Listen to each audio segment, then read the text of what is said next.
जब अर्जुन खुद को समझने लगे कर्ण से श्रेष्ठ, तब भगवान श्री कृष्ण ने तोड़ा अर्जुन का घमंड। श्री कृष्ण ने अर्जुन को वो राज बताया जिसके कारण कर्ण थे अर्जुन से श्रेष्ठ। भगवान श्री कृष्ण ने अर्जुन से क्या कहा था वो आज की इस वीडियो में जानेंगे, लेकिन वीडियो में आगे बढ़ने से पहले इस चैनल को सब्सक्राइब जरूर करें और बेल आइकन दबाना मत भूलें। कुरुक्षेत्र युद्ध के 17वें दिन कर्ण का वध करने के बाद अर्जुन युद्ध शिविर में लौट गए। उन्होंने भगवान श्री कृष्ण से कहा, माधव, कर्ण को अपने धनुर्विद्या पर बड़ा अहंकार था। वो खुद को हमेशा मुझसे श्रेष्ठ समझता था और मुझे युद्ध की चुनौती देता रहता था। जब तक वो जीवित था तब तक उसने हम पांडवों के सामने कभी भी अपना सर नहीं झुकाया, लेकिन आज उसके सर को धड़ से अलग करके मैंने उसका घमंड मिट्टी में मिला दिया। माधव अब व्यर्थ ही कर्ण की धनुर्विद्या की इतनी प्रशंसा करते थे। देखिए आज कैसे मैंने उसका सर धड़ से अलग कर दिया। अर्जुन की इन बातों को सुनकर श्री कृष्ण मुस्कुराकर बोले, पार्थ, ये सच है कि कर्ण का वध तुम्हारे हाथों से ही हुआ है, लेकिन तुम ये भी मत भूलो, तुम्हारे हित के लिए तुम्हारे पिता इंद्र ने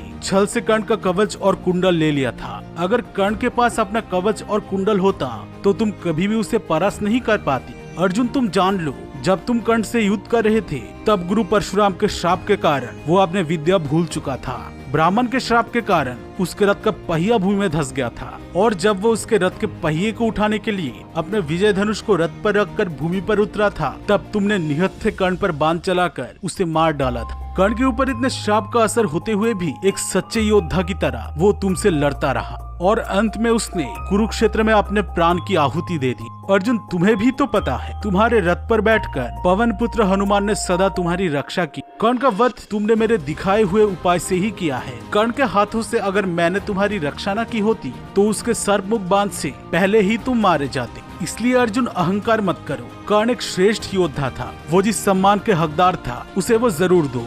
श्री कृष्ण की इन बातों को सुनकर अर्जुन को बड़ा क्रोध आया। उन्होंने श्री कृष्ण से कहा, केशव, आपको जरूर याद होगा जब कुरुक्षेत्र में मैं कर्ण के रथ पर बाण चलाता था तब उसका रथ मेरे बाण के प्रहार से 10 कदम पीछे चला जाता था, और जब कर्ण मेरे रथ पर बाण चलाता था तब मेरा रथ सिर्फ 2 कदम पीछे ही जाता था। तो क्या इससे सिद्ध नहीं होता कि मैं कर्ण से श्रेष्ठ योद्धा हूँ? अर्जुन की बातें सुनकर भगवान कृष्ण ने मुस्कुराते हुए उनसे कहा, अर्जुन, तुम मेरे सबसे प्रिय हो और इसलिए मैंने तुम्हें अपना विश्व रूप भी दिखाया है। तुम जानते हो मैं कौन हूँ?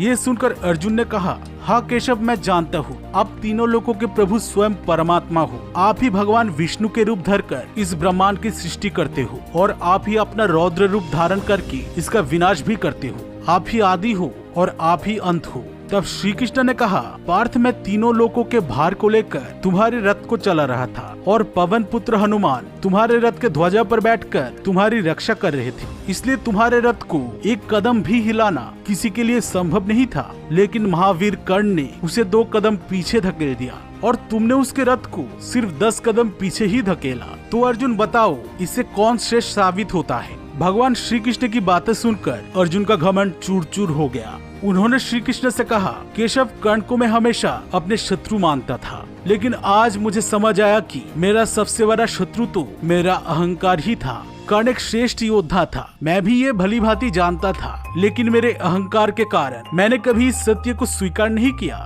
ये सुनकर भगवान श्री कृष्ण अर्जुन को बोले, पार्थ, जो बीत गया है उसका तो कोई कुछ भी नहीं कर सकता है, इसलिए उन बातों को भूल जाओ। कर्ण अब इस धरती पर नहीं है, इसलिए उससे तुम्हारा जो शत्रुता था उसे भी तुम भुला दो। वो जिस सम्मान के हकदार था तुम उसे वो अब दे दो। उसे तुम अब खुद से कम समझना बंद करो।